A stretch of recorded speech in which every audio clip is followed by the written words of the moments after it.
नमस्कार छात्रों, very warm welcome. बीर एडुबोल्ट में आपका एक बार फिर से स्वागत है। मैं पॉलिटी का लेक्चर में स्टार्ट कर चुका हूं।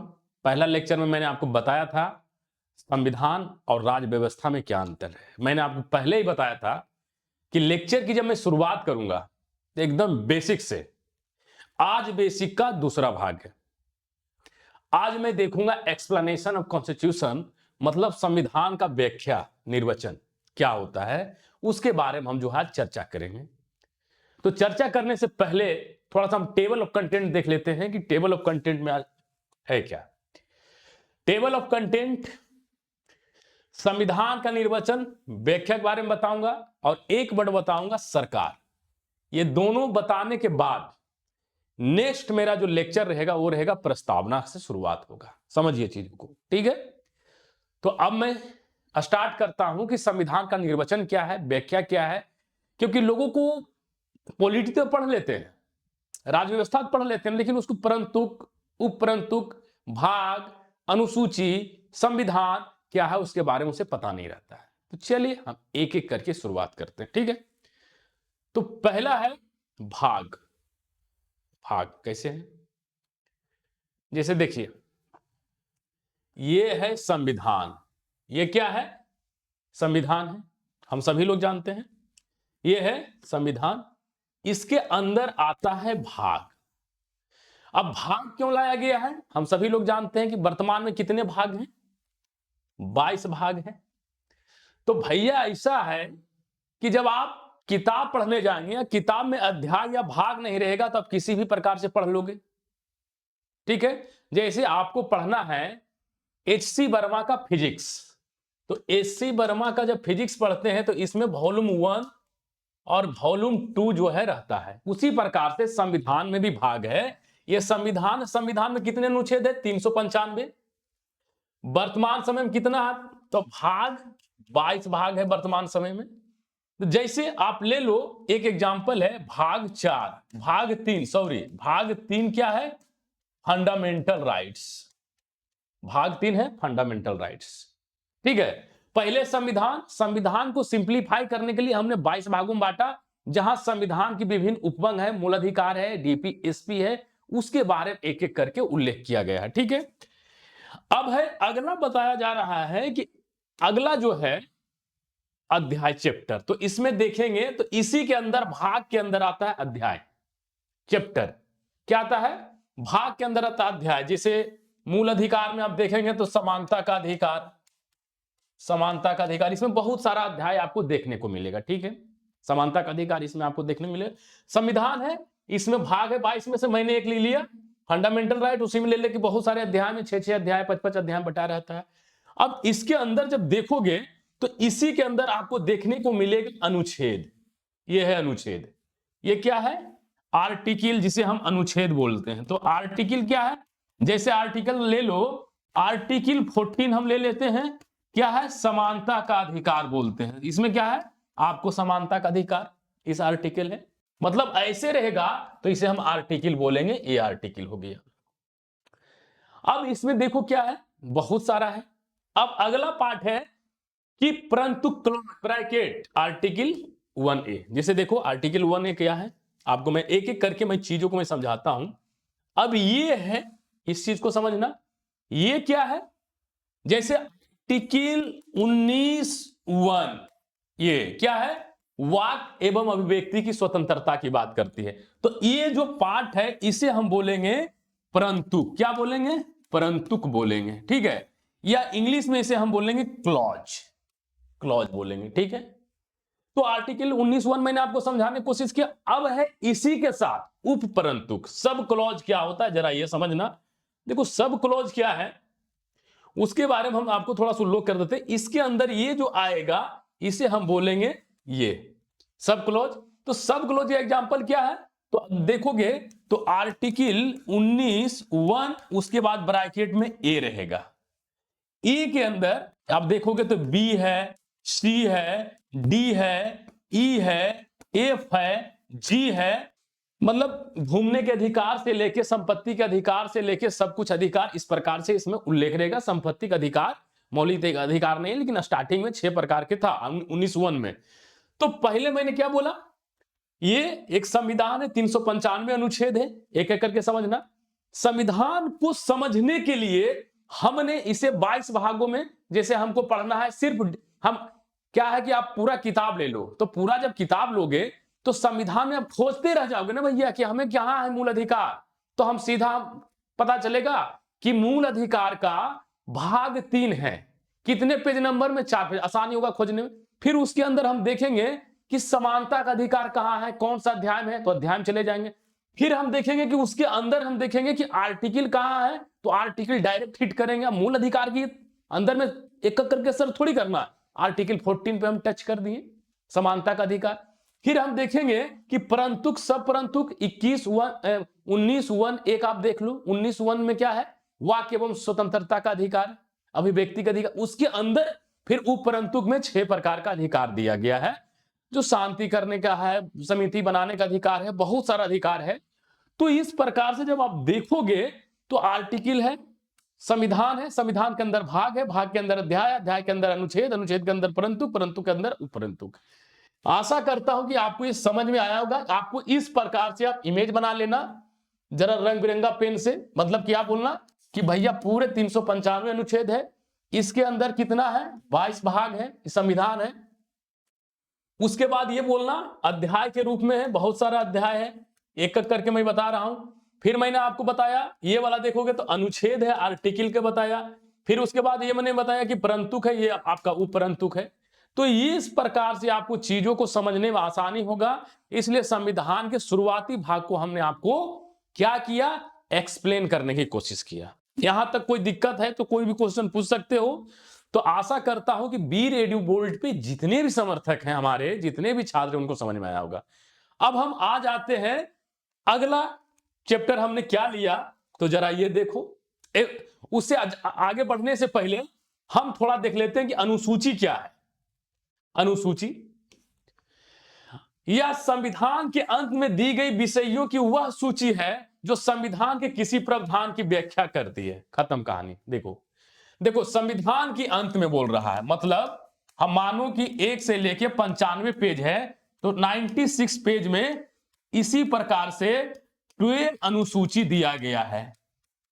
कितने? 12 अनुसूची दिया गया। भाग तो हम आपको बताया था।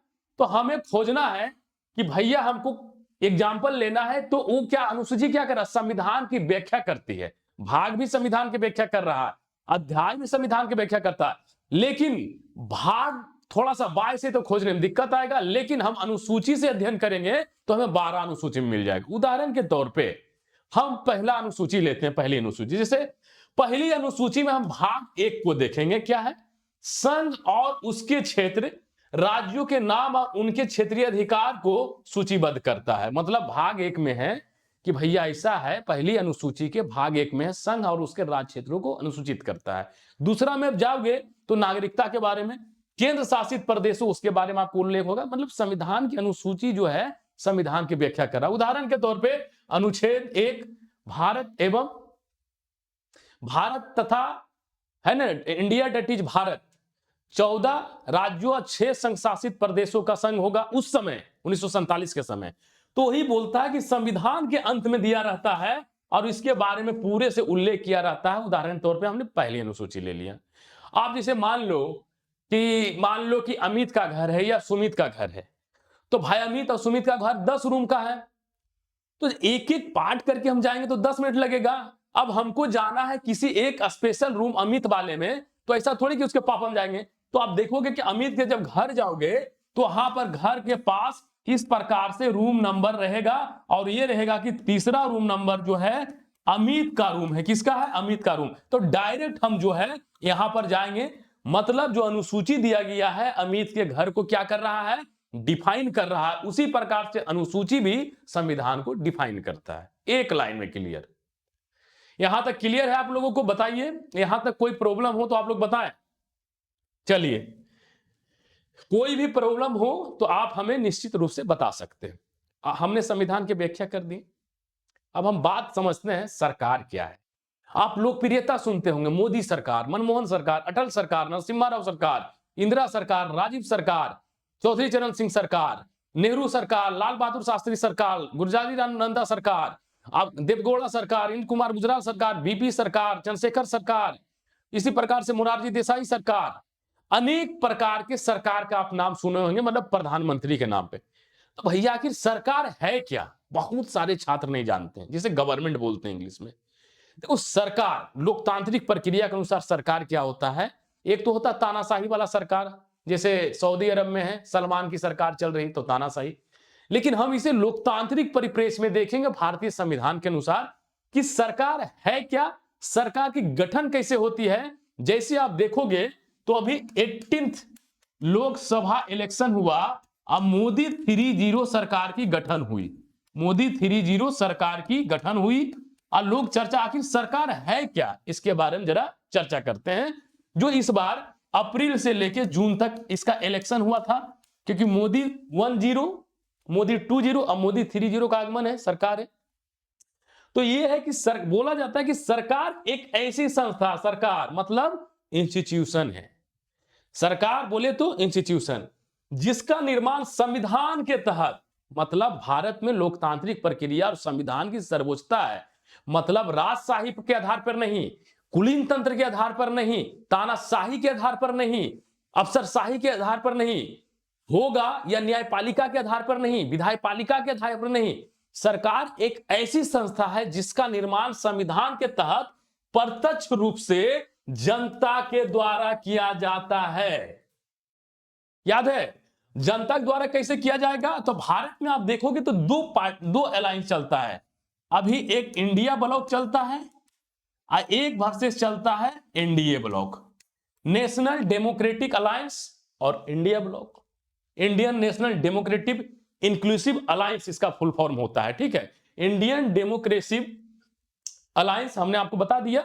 तो लोगों के पास ये आया कि हम मोदी 20 की सरकार चुने कि हम राहुल 20 की सरकार चुने, राहुल 10 की सरकार, ये ऑप्शन था लोगों के पास। सबसे बड़ी समस्या यह था कि राहुल 10 की सरकार चूज करे। तो अब बोला कि हमको सरकार बनाना है, एक तो प्रोसेस था कि भैया ऐसा करो, चुपचाप मोदी को हटाओ, राहुल को बैठा दो ना राजशाही की तरह। तो बोला नहीं, भारत में संविधान की सर्वोच्चता है और संविधान जो है जनता के द्वारा चलती है, और भारत निर्वाचन पद्धति को हम फॉलो करते हैं। तो जो निर्वाचन में जो जनता चूज करेगी उसकी सरकार बनेगी। तो मोदी 3-0 में आप देखेंगे तो 240 सीटों के साथ भाजपा जो था सबसे बड़ा दल था भाजपा, इसके अलायंस को 293 सीट आया। तो सरकार कैसी सरकार है, मोदी 3-0 सरकार। अब किसने चूज किया, तो जनता ने चूज किया। किसने चूज किया, तो याद रखना किसने चूज किया, जनता ने किया। जनता जिसमें से पीएम मोदी भी एक क्या थे, एमपी थे।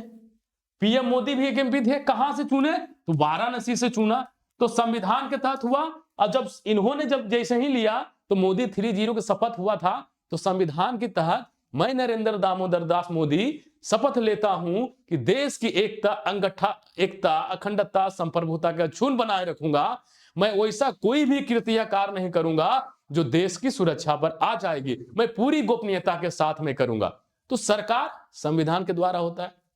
तो कौन चूज कर रहा है, तो भैया जनता चूज कर रहा है, इसके बारे में याद रखना।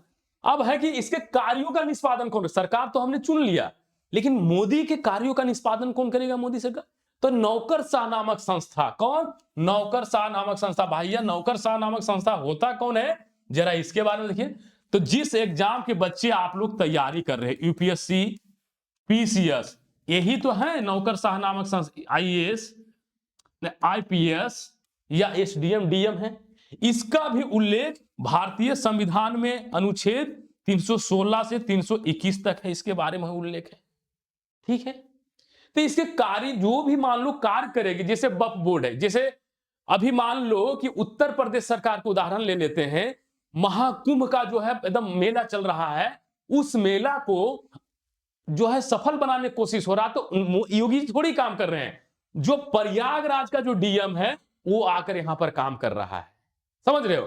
अब इसके कितने अंग होते हैं भैया, 3 अंग। विधायिका कितने, देयर आर 3 ऑर्गन्स होते हैं इसके गवर्नमेंट का। पहला क्या है, लेजिस्लेचर, विधायिका। दूसरा क्या है, एग्जीक्यूटिव, कार्यपालिका। तीसरा क्या है, जुडिशियरी मतलब क्या, न्यायपालिका। अब तीनों का मीनिंग क्या होता है जरा इसको हम देखते हैं, ठीक है। हमने आपको बताया कि योगी सरकार और मोदी सरकार का, मैंने आपको उदाहरण लेके बताया कि आपको एक एक करके हम चीजों को समझाते हैं। तो जरा आइए हम विधायिका, कार्यपालिका और न्यायपालिका के बारे में चूज करेंगे, बताते हैं, ठीक है।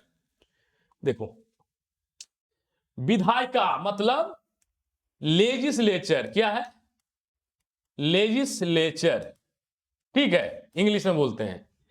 कानून व जननीतियां बनाने, बदलने, हटाने का अधिकार हो, उसे हम बोलते हैं विधायिका। जैसे मान लो कोई कर पे कानून बनाना हो, चीजों को समझना, या हटाना हो या बदलना हो, ये कौन काम करेगा, ये काम करेगी, कौन करेगा, ये काम करेगा केंद्र सरकार करेगा। विधायिका नहीं, विधायिका में कौन आएगा, संसद आएगा, राज्यसभा और लोकसभा आएगा। यहां पर कौन बैठते हैं, यहां पर एमपी बैठते हैं। किसका बैठते हैं, house of people and house of upper house, मतलब राज्यसभा और लोकसभा का। उसी प्रकार से राज्य में कौन होता है, राज्य विधानमंडल होता है, विधान परिषद और विधानसभा। हम उदाहरण के तौर पर ले लेते हैं नागरिकता संशोधन अधिनियम, इससे सुना गया, या वक्फ बोर्ड संशोधन अधिनियम। लेकिन वक्फ बोर्ड एक्ट अभी जो है भैया प्रस्तावित है और इसकी जो है अभी पास नहीं किया गया है। तो एक वक्फ बोर्ड और सीएए को हम उदाहरण लेते हैं। 2019 में इसको लेकर बहुत आंदोलन हुआ। मान लो नागरिकता संशोधन अधिनियम, क्या हुआ कि नागरिकता से संबंधित कुछ कानून बनाना था, संसद क्या किया, बना दिया। संसद कौन बनाया, यानी विधायिका बनाया। चीजों को समझना, विधायिका क्या किया कि एक कानून बना दिया इसको कि भैया ऐसा है कि वैसे नागरिक जो अफगानिस्तान, बांग्लादेश या पाकिस्तान के हिंदू, सिख, बौद्ध, जैन, पारसी, ईसाई समुदाय को, प्रवासियों को नागरिकता देने का, हाँ मतलब इन्होंने बताया कि भारत में नागरिकता लो लेकिन आसानी से लेना है। उसके लिए बोला गया कि जो अफगानिस्तान, बांग्लादेश, पाकिस्तान, मालदीव में जो अल्पसंख्यक तबका है वहां पर उन्हें बहुत सारी चुनौतियों का सामना किया जाता है। तो भारत ने क्या किया कि अनुच्छेद 5 से लेकर 11 तक कुछ अनुच्छेदों में संशोधन कर दिया और विधायिका ने ये नीतियां बना दी कि भैया अब आपको नागरिकता देंगे। तो विधायिका क्या किया, कानून बना दिया, नागरिकता में संशोधन कर दिया, नागरिकता कानून को बदल दिया। उसी प्रकार से वक्फ को भी बदलने के बाद चल रही है कि क्या होगा नहीं होगा। तो यहां पर क्या हुआ, विधायिका ने कानून बना दिया। अब क्या करेगा, इस कानून को जो लागू करेगा, संसद तो करेगी नहीं लागू, सांसद करेगा नहीं लागू, तो लागू करने के लिए कौन आएगा, कार्यपालिका। तो आइए देखते हैं कार्यपालिका क्या करती है, इसके कार्यों को लागू करेगा, इंप्लीमेंट करेगा। सरकार ने तो ला दिया, हमारे संसद ने तो ला दिया, लेकिन वैसे पाकिस्तानी और बांग्लादेशी जो हम सदियों से रह रहे थे और हिंदू समुदाय से, तो उन्हें नागरिकता नहीं मिला था, तो वो एक अप्लाई करेंगे डीएम के पास, डीएम अप्रूव करेगा तो उसे मिल जाएगी नागरिकता। तो आइए जरा कार्यपालिका के बारे में हम देखते हैं। देखो कार्यपालिका क्या है, कार्यपालिका में कौन आता है पहले देख लो। केंद्र में president, vice president, PM, council of ministers, etc आते हैं। मतलब मान लो सीएजी और सब अटॉर्नी जनरल ऑफ इंडिया भी आता है। राज्य में कौन आते हैं, governor, CM, state cabinet, etc को हम कार्यपालिका कहते हैं। ठीक है, चीजों को समझना, इसको हम क्या कहते हैं, कार्यपालिका कहते हैं। अब देखो सरकार, कार्यपालिका के मीनिंग क्या है। सरकार का हुआ अंग जो इन नियमों, कायदों को लागू करता है और प्रशासन का काम करता है, उसे हम बोलते हैं कार्यपालिका। हमने आपको क्या बताया कि भैया मोहन नाम का क्या है, नागरिक है। यह नागरिक क्या है, हिंदू है, जरा समझना। और कहां से रहता है, अफगानिस्तान में रहता है। अब अफगानिस्तान में क्या हो रहा है, या इसे बांग्लादेश मान लो, बांग्लादेश में क्या हो रहा है कि अभी जो है वहां उथल पुथल चल रहा है। इसने क्या किया कि बॉर्डर ट्रांसफर किया, अब बॉर्डर को क्या किया, क्रॉस किया और भारत में आ गया। अब भारत में कुछ दिन रहा, क्या किया, कुछ दिन स्टे किया और ये सीधे चल गया कार्यपालिका के पास, यानी डीएम के पास या पीएम के पास चला गया। बोला मालिक हम बहुत शोषित तबका है, आप हमें नागरिकता दो। तब ये क्या करेगा, कार्यपालिका इसे नागरिकता दे देगा। किसके तहत दे देगा, इसे नागरिकता देगा, नागरिकता संशोधन अधिनियम 2019 के तहत। हमने मोहन किसके लिए कानून बनाया गया था? हिंदू, सिख, ईसाई, जैन, बौद्ध, पारसी इत्यादि के लिए कानून बनाया गया था। और मोहन बेचारा शोषित तबका था। भारत सरकार ने क्या किया? संसद कानून बना दिया। अब कार्यपालिका की जिम्मेदारी है कि मोहन जैसी नागरिकता के लिए अप्लाई किया उसका जांच करो, फरोख्त करो, और हमने इसे क्या किया? नागरिकता मोहन को दे दिया। कानून तो बना दिया संसद, लेकिन कानून को मूर्त देने के लिए नौकरशाह नामक संस्था, डीएम हो चाहे पीएम हो चाहे सीएम हो, वो काम करेगा, गवर्नर हो। तो इसने मानो कि सरकार, कार्यपालिका क्या किया? इसने इसको नागरिकता प्रदान कर दिया गया। अब कार्यपालिका और विधायिका चीजों को पारित कर दिया, लेकिन भारत में क्या हुआ कि भारत में क्या हुआ कि अपोजिशन मतलब विपक्ष के लोग, अपना राहुल बाबा है, राहुल बाबा मान लो कांग्रेस का नेता, उन्होंने सीधा कहा कि भैया ये जो कानून है, कानून क्या है? भेदभाव करती है। बोला किसके साथ भेदभाव करता है? यह मुस्लिमों को नागरिकता नहीं देता है, यह मुस्लिमों की नागरिकता को समाप्त करता है। अब क्या हुआ भैया? अब समझना चीजों को। अब मुस्लिमों की नागरिकता को समाप्त करना है, विपक्ष ने क्या किया? प्रोपेगेंडा फैलाया। कितना सही कितना गलत, जरा उस चीजों को देख लो। ठीक है, न्यायपालिका में कौन आता है? Supreme court, high court, district court या निचला स्तर का जो भी कोर्ट आएगा उसको बोलेंगे। ठीक है, ये क्या है? भारत में क्या है? विपक्ष है। उसने क्या किया कि न्यायपालिका में गया। कहां गया? न्यायपालिका में गया माननीय राहुल गांधी। कौन? माननीय राहुल गांधी गए। इन्होंने क्या किया कि एक पीआईएल डाल दिया। कहां? सुप्रीम कोर्ट या हाई कोर्ट। पीआईएल दो ही जगह डलाता है जी, सुप्रीम कोर्ट या हाई कोर्ट। बोला मालिक ये जो कानूनवा है, ये जो लॉ है, मुस्लिमों की नागरिकता समाप्त करता है। अब देखो न्यायपालिका क्या करेगा। अब जरा डेफिनेशन देखना। संप्रभुता संपन्न राज्य मतलब, संप्रभुता मतलब सॉवरेंटी, मतलब संप्रभुता संपन्न का मतलब यह होता है जो आंतरिक स्तर पर और बाह्य स्तर पर स्वतंत्र निर्णय लेने की क्षमता। मतलब 1947 से पहले हम संप्रभु नहीं थे, हम अंग्रेज के अधीन काम करते। जनसंख्या तो थी हमारे पास, सरकार भी थी हमारे पास जमीन भी था, लेकिन हम अगला गुलाम थे। लेकिन अब न्यायपालिका जो संप्रभुता संपन्न राज्य की तरफ से कानून का सही अर्थ निकालती है एवं कानून के अनुसार चलने वालों को दंडित करती है। क्या करता है? अब ये सुप्रीम कोर्ट गया, सुप्रीम कोर्ट में ये पीआईएल भैया फाइल था, इस पे सुनवाई हुआ। बोला भाई राहुल गांधी, तुम जो है प्रोपेगेंडा फैला रहे हो, ये कानून तो सही है, क्योंकि इस कानून में मुस्लिमों की नागरिकता नहीं छीनी जाती है। तो कानून को सही रूप से किसने डिफाइन किया? न्यायपालिका। कानून को लागू किसने किया? कार्यपालिका। कानून बनाया किसने? विधायिका। हमने एग्जाम्पल लिया था सीए के तहत, और किसका एग्जाम्पल लिया था? मोहन और सोहन का हम एग्जाम्पल लिया था कि दोनों बेचारा शोषित तबका है। तो हमने क्या बताया? सरकार एक ऐसी संस्था है जिसका निर्माण संविधान के तहत प्रत्यक्ष रूप से जनता के द्वारा किया जाता है। और प्रत्यक्ष रूप क्या है? लोकतांत्रिक प्रक्रिया है। कार्यों के निष्पादन कौन करता है? नौकरशाह नामक संस्था। हमने क्या बताया? इसके 3 अंग होता है। एक कानून बनाता है, बदलता है या खत्म करता है। दूसरा क्या था? इसके कार्यों को निष्पादन कर देता है। तीसरा क्या था कि कानून को सही अर्थ निकालता है और दंडित करता है, उसे न्यायपालिका कहते हैं। तो आज के लेक्चर में बच्चों हमने आपको बताया, क्या बताया? संविधान की व्याख्या हमने आपको बता दी। क्या बताया? संविधान की व्याख्या। आशा करता हूं यह आपको समझ में आया होगा। दूसरा हमने आपको बताया सरकार का अर्थ हमने बताया। क्या? तो आशा करता हूं कि यह आपको समझ में आया होगा। तो हमने आपको 2 लेक्चर के साथ हमने पॉलिटी का आपको बेसिक चीजों को हम क्लियर करने की कोशिश किए हैं। अगले लेक्चर से अब स्टार्ट होगा प्रस्तावना। क्या होगा? प्रस्तावना, जिसे इंग्लिश में बोलते हैं प्रेम्बल, प्रेम्बल बोलते हैं इंग्लिश में। और कल से मेन लेक्चर की शुरुआत होगा विथ क्वेश्चन के साथ। हम जो है ना पीटी ना मेंस पढ़ाएंगे, हम वो दोनों को पढ़ाएंगे और दोनों का हम जो है क्वेश्चन आपसे प्रैक्टिस करवाएंगे। तो आशा करता हूं बच्चों कि आज के लेक्चर आपको समझ में आया होगा। लेक्चर को देखने के लिए ज़्यादा से ज़्यादा प्रचार करें, नीरज सर का प्रचार करें, वीर ओडी वोल्ट का प्रचार करें, आपको बेहतर मेंटरशिप मिलेगी, बेहतर डाउट क्लियरेंस मिलेगी।